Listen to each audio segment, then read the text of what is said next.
আমার জন্যই আছে, আমার মেমোরিটা খুব কাঁচা তো।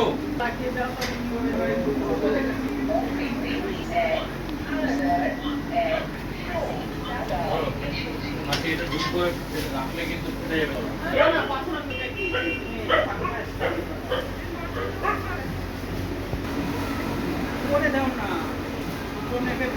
ঠিক আছে, এটা হলো হালকা, কিন্তু ওটা অত বড় হলো হালকা, এটা ছোট হলো কিন্তু এটা ডবল ক্যারি ব্যাগ করো। বাইরে যদি ছেড়ে যায় রাস্তায় ডবল প্যাক করে না। হ্যালো, তুমি ধরো একটু ধরে ধরো, বলুন কি কি বুঝিয়ে বলতে হবে। আচ্ছা, জল পাল্টালেই কত বড়